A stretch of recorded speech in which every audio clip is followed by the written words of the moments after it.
Hello and welcome to this Junior's Gasoline Alley, where today we're going to be going ahead and replacing the brakes on this 2020 Alfa Romeo Stelvio. So in this video, I'll show you how to replace the pads and rotors on the front of the car, as well as I have a link down in the description below of doing the same for the rear. So in the meantime, go ahead and jack your car up, get started by pulling the wheel off. We can go ahead and take a look at what we have going on here.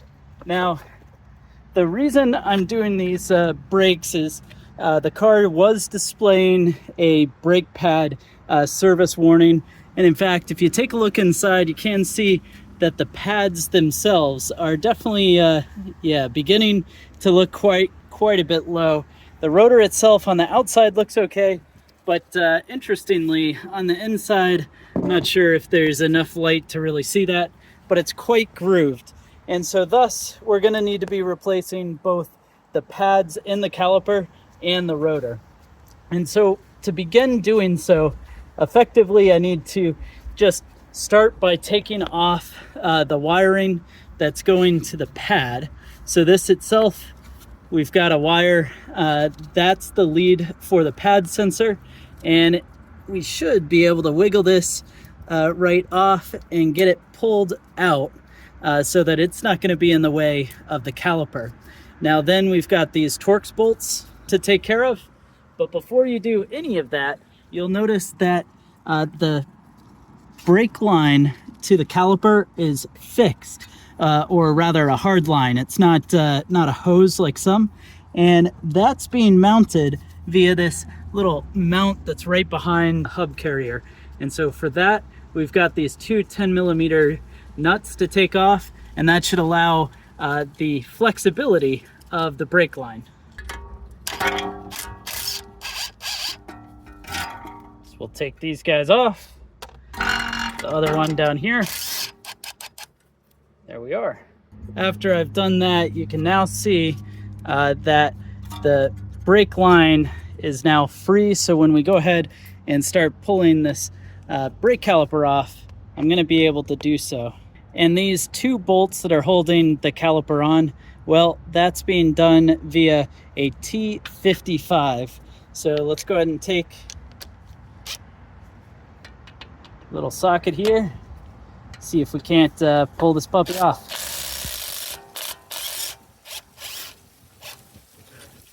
Whew, that's quite the bolt.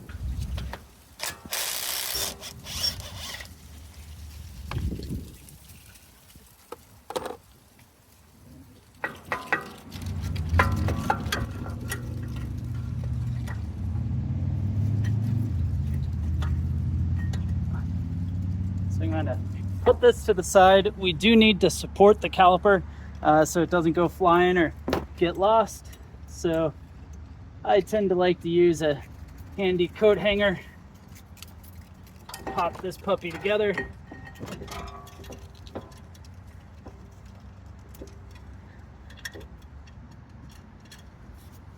And there we are. So just hung right up onto the strut mount.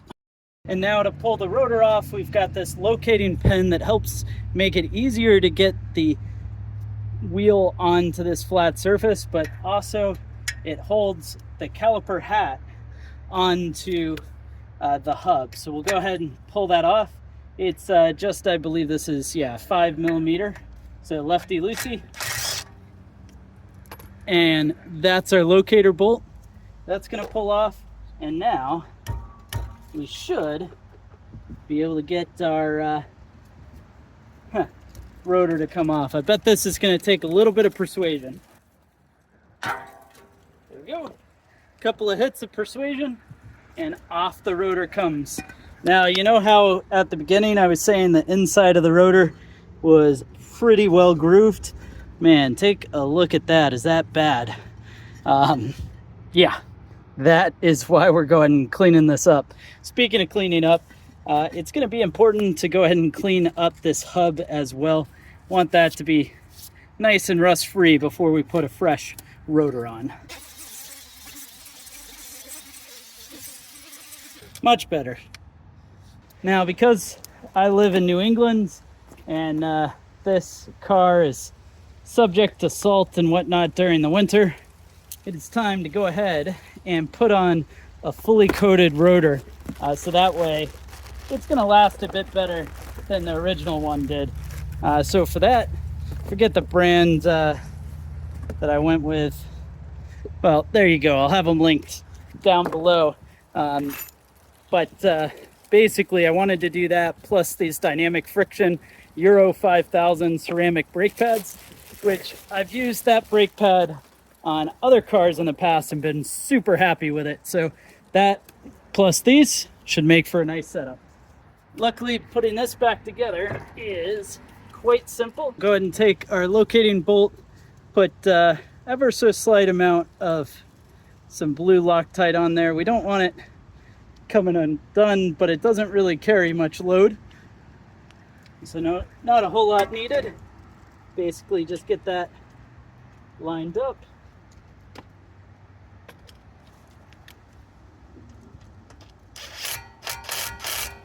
There we are. The rotor is installed. The next step is we need to take our pads out. So in a different world, I probably would have pulled these pins out first before pulling the caliper off, but that's not too big of a deal. Basically, what I want to do is take a punch and knock the pins out.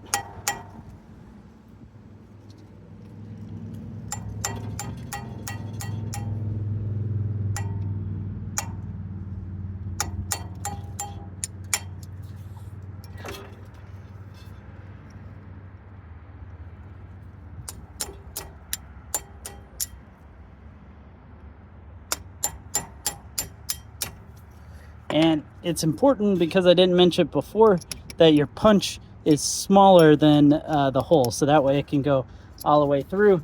Let's go ahead and take care of the top punch as well. So just put it on.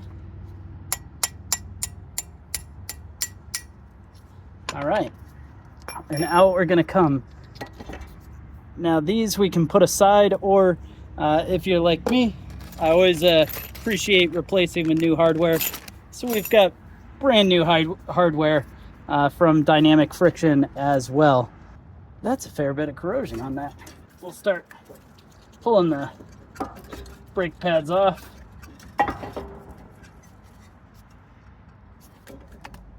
Whew. There we go. So outside brake pad, not too bad. This inside one though,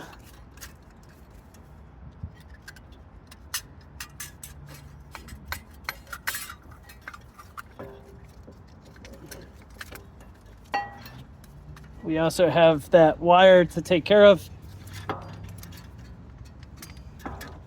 Whew. This one, tough deal. And you see that wire? So the reason the pad light's coming on is because that wire is inside of the pad, and as you wear down and it starts to get frayed, it changes the resistance that this is showing to the car. And that's how the car knows that it's time for new brake pads, which, yeah, certainly was. I'm just straight up impressed with how much that didn't want to come out. And go ahead and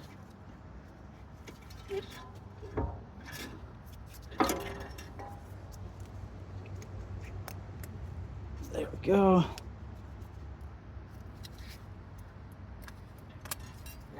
There we go. Whew. Out that came. Now, of course, as you've been driving, the pistons on your caliper, well, those have been extending. So we've got to push these puppies back into place. And for that, I've got this caliper reset tool. Pretty neat little tool. Go ahead and open it up a little bit. So you get it in place, and then ratchet, and you're pushing the calipers, or the pistons, I should say, back into the caliper.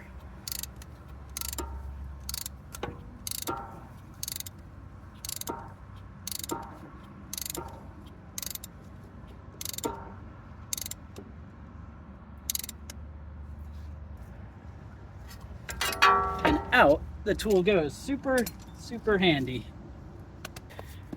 All right, so now it comes to putting our brake pads on, and the pads themselves are basically going to come in this set here, which we can pull out, and 2 of them are going to be the outside pads and 2 of them are going to be the inside. And we'll know the difference between the 2 because out of this mix, our inside pad is the one with the wire. So this is what's going to go into the inside of the caliper. Outside pad, no wire. The other thing I'm going to pull out first here is this is just going to be our caliper. This is our pad retaining spring, and so this puppy is going to go into the caliper first. So inside of the caliper, go ahead and slide this retaining pin on. It just kind of snaps into place. Then that should give us room to slide the lower pad into place as well. And then our upper pad is going to be able to go in here. It's time to get rid of the spring, get rid of our coat hanger, slide the upper pad into place. And that's when we can go ahead and slide the caliper back onto the car, just like so. Tuck our little wire in from the brake pad just there. That's going to be fine where it is. And for the time being, you can go ahead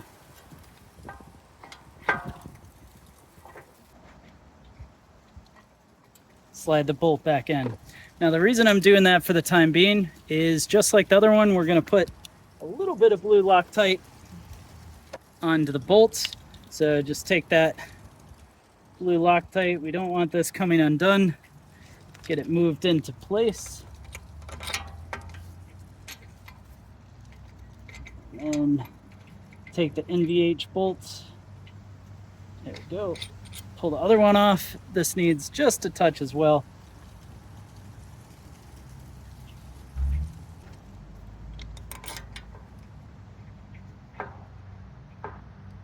And be sure to tighten those 2 down to manufacturer torque spec.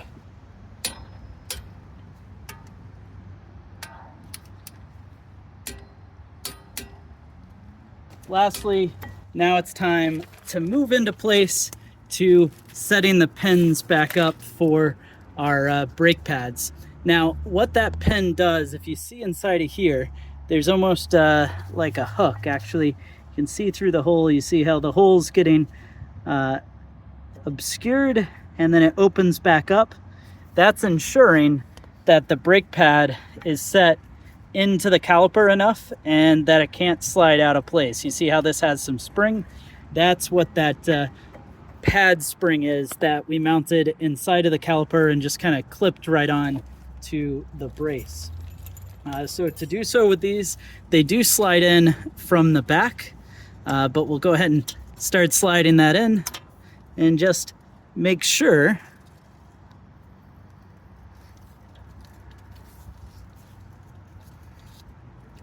that it's going to tap into place.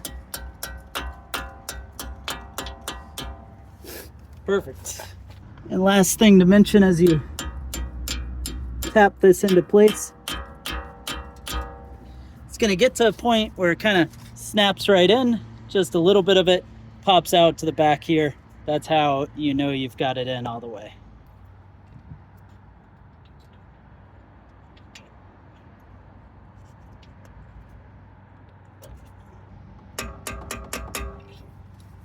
Okay, with those 2 back in, now we can turn our attention back to getting the wiring put back together. So we've got that mount and the clip, so should be able to slide just back into place. Be careful, not a super robust little mount, and then you just click the new one in, make sure that that tab is secured. Move on back over to the front here, which is where we've got our 10mm standoffs that are holding the caliper hose. So get those two in place, just like so. This up.